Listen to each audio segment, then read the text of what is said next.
Ayan, Raider 150 Fi na nasa ilang odo na to pre? 5K. Nabili to sa buy and sell. So ang problema, mayroon na daw siya naririnig na manipis na ingay. Ngayon lang lumabas. Pinacheck na rin to dito nung nakaraan. So ang diagnose at pinakinggan namin dito is yung connecting rod tsaka sa mismong block. Ngayon paglabas ng langis, ayan, sobrang itim, grayish pare. Grabe. Ano siya, lining sunog. Ayan, sunog ang lining guys. So wala naman tayong dapat sisihin dito na ano, na side ng seller o side ng ano ng gumagamit, kasi hindi natin alam yung buong history. So ang gagawin lang natin dito is trabahuhin at ayusin. Tignan yung mga naging problema gaya nito. Lining nga. Pinaka main cause is lining. Ilang oda nung nakuha mo to? 2K? 2K.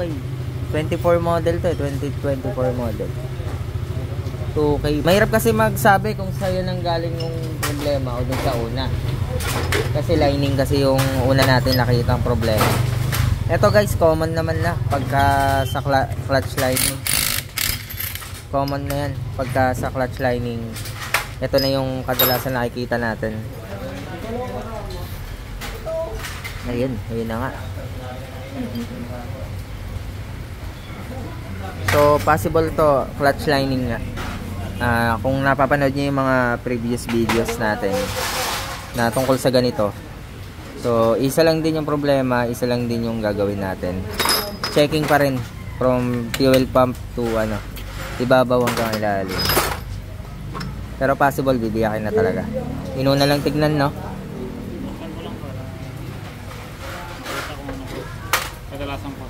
Okay. Ayan, biyakan na to. Ayan, ibababa na yung makina para diretso na.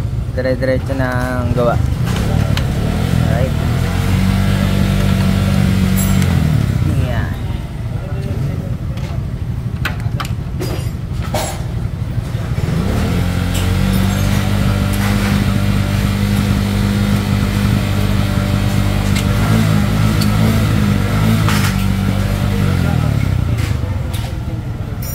Alright. Kumusta yung holder? Okay, checking tayo sa ibabaw kung umabot hanggang taas yung naging problema. Meron nga. Pero kaya pa, no? Kaya pa nga magamit, sa isin niya lang yung maingay. Pero konti yan. Yung ibabaw. Umabot bahagya. Isang hugot lang.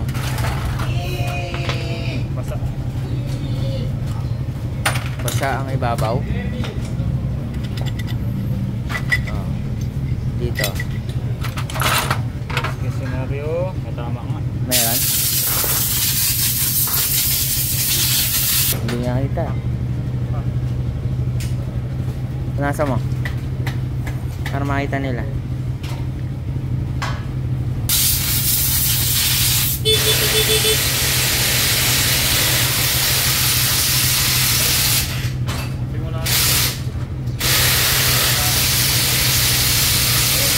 Ano? Oo nga. Mga hairline tsaka ano. Ayan guys. Ayan, kita-kita. Ayan.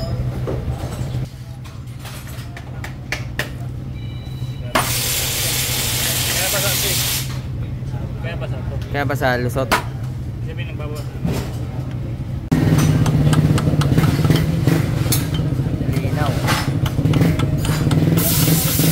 Meron nga. Ano ba yung palagi natin tinitignan? Pagka may tama yung plug, anong cost? Langis tsaka connecting rod. Langis tsaka connecting. Hindi naman magkakatama kung walang problema yung ilalim. Bagay. May factor dito. Yung lining. Sirain ang cam. side yung cam. Baka inabot lang to kayo sir. Baka inabot lang tayo. Hindi natin malaman eh. Baka sa'yo na sira o kaya dun sa ulo. Hindi alam talaga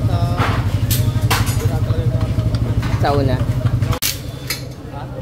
Ayan guys, tuloy-tuloy na tong bibiyakin. Dahil nga alam na natin kung saan nanggaling yung problema. Gaya lang din ng dati, papalitan ng connecting rod.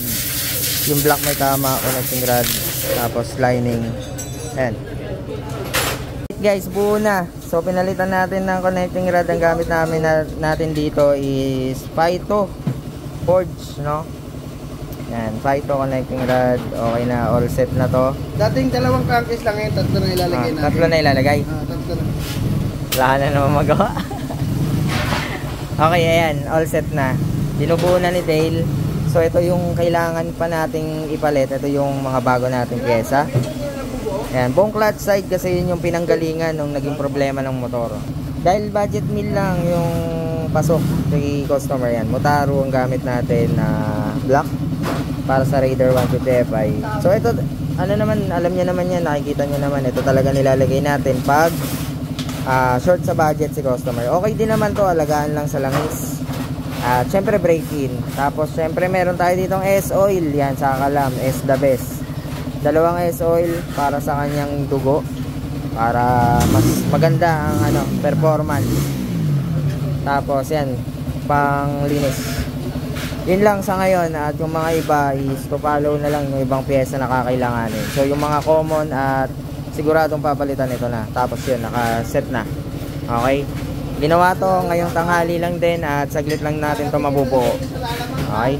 Papartida ba? O ano ba? Dami mong ebas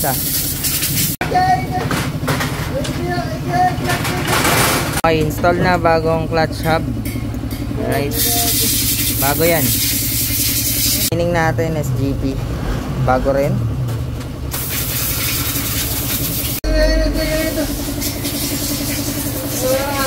Maingay ka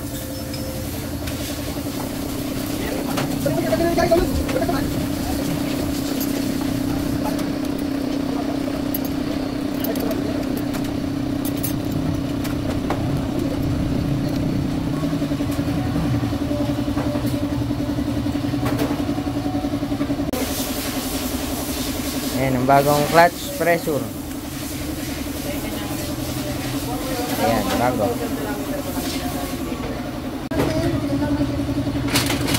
Ito balik lang. Balik lang spring bago. Ayan. Ito nito po. Ano yung pe? Ang gugulo ka na naman.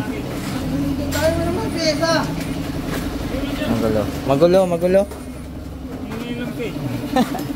Paalisin mo na yan, magulo yan. Ito na yung bagong piston. Yan, kasama yan sa Motaro. Ito yung black.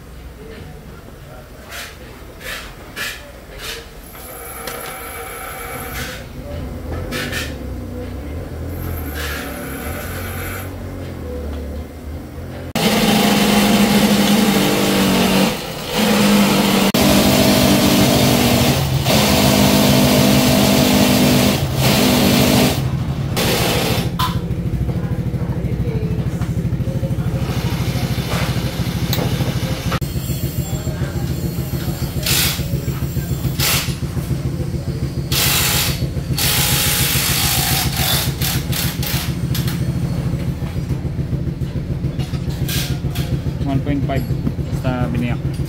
Pag biniyak, 1.5.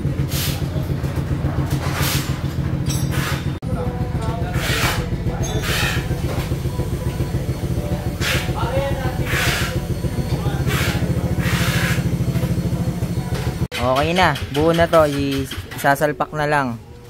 Sasampa na lang sa motor. Ayan. Sasampa na lang. Ready na. Pwede na ikasa.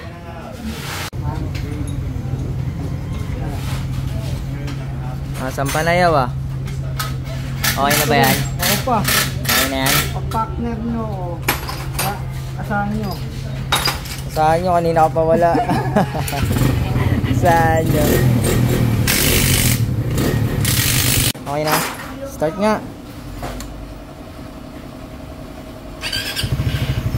Okay, tahimik. Parang bagong brand nyo ah. Nice na. Nice na. Resibo na lang tayo guys. Check natin kung magkano inabot. All set na to. Siyempre break in bago yung block. Alright guys, ito yung naging total ng motor ni Sir Jory. 14.1 ang total niya. 14.555 2 na, ayan. Niles ng 455 discount. So 14.1 ang total. Ayan, lahat ng pinalitan nasa video rin kung ano yung mga pyesa. Alright.